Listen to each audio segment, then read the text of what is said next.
Luiz Eduardo Magalhães, lei estadual, que foi criada sem ter estudo de viabilidade, foi criada com um plebiscito só para algumas pessoas, não tem lei complementar federal, entendeu o Supremo que esta lei estadual é inconstitucional.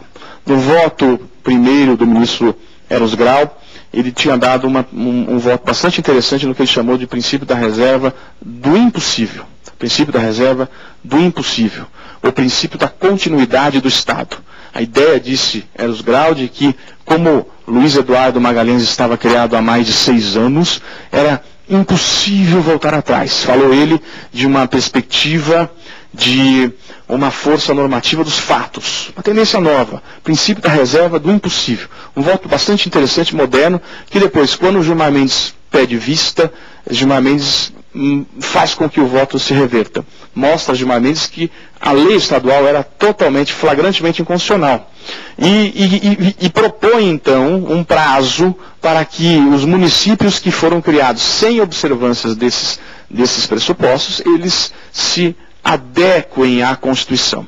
Lembrem que falei que para esse assunto, na ADIM por omissão, se fixou um prazo de 18 meses. E para as leis várias estaduais que criaram municípios sem a lei complementar federal, o Supremo propôs um prazo de 24 meses.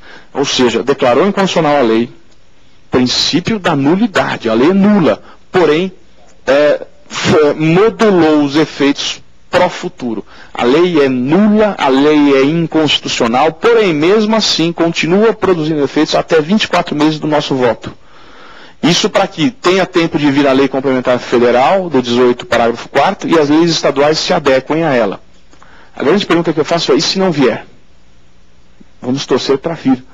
Porque se não vier, me parece que se não vier nem a lei complementar federal e nem as estaduais, corrigindo, me parece que aí tem que se reconhecer como inconstitucional. Vamos aguardar como vai caminhar esse assunto neste prazo fixado pelo Supremo. Muito bem. Vício formal, vício material. O que é o vício material? Vício material é um vício de conteúdo, um vício de substância, também por isso chamado de vício doutrinário. E o vício material é um vício, portanto, quando a lei que existe viola princípios ou preceitos da Constituição. Vejam que há uma outra terminologia para isso. Dizem os autores que o vício formal é uma inconstitucionalidade nomodinâmica. E o vício material é uma inconstitucionalidade nomoestática. Talvez pelo próprio conceito. Nomodinâmica vem de dinamismo, vem de procedimento de formação, vício formal. Nomoestática vem de matéria, a matéria está parada, quando ela viola princípios ou preceitos da Constituição. Esse é o vício material, e aqui, certamente, o vício material tem que ser estudado à luz do princípio da isonomia substancial, essas perspectivas de ações afirmativas, de discriminações positivas, das affirmative actions, a ideia de que eventual discriminação tem que encontrar nexo de causalidade, nem sempre uma discriminação seja vício. Tenho que estudar com cautela e sempre à luz dos princípios ou preceitos que se encontram na Constituição. Verificadas as hipóteses de vício, eu vou falar dos momentos de controle. Quando é que eu posso realizar o controle? O controle é de dois tipos. O momento do controle se verifica em duas hipóteses. Ou o controle é prévio ou preventivo, ou o controle é posterior ou repressivo. Controle prévio ou preventivo é sobre projeto de lei.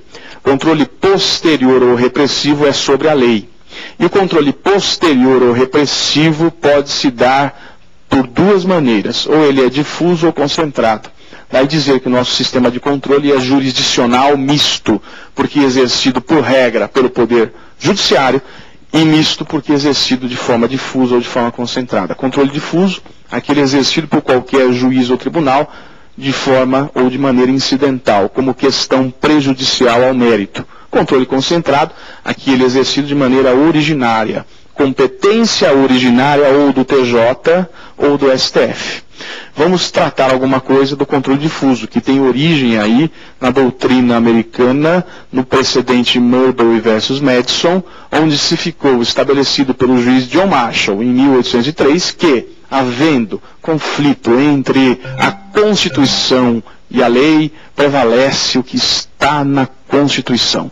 Com isso se consagrou o princípio da supremacia da Constituição nos Estados Unidos, mas não por princípio da Constituição americana, mas por precedente. Foi lá que se fixou. Isso influencia Rui Barbosa, influencia o texto de 1891 e surge pela primeira vez no Brasil, na Constituição de 1891, o controle difuso, aquele exercido por qualquer juiz ou tribunal, que se mantém em todos os outros textos e que chega hoje, o controle difuso, com uma eventual perspectiva de mutação.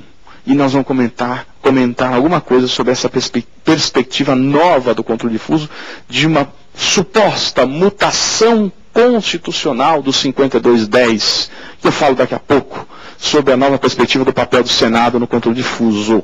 Então vejam lá, o que é o controle difuso? O controle difuso é aquele exercido por qualquer juiz ou tribunal, e a análise da constitucionalidade se dá como questão prejudicial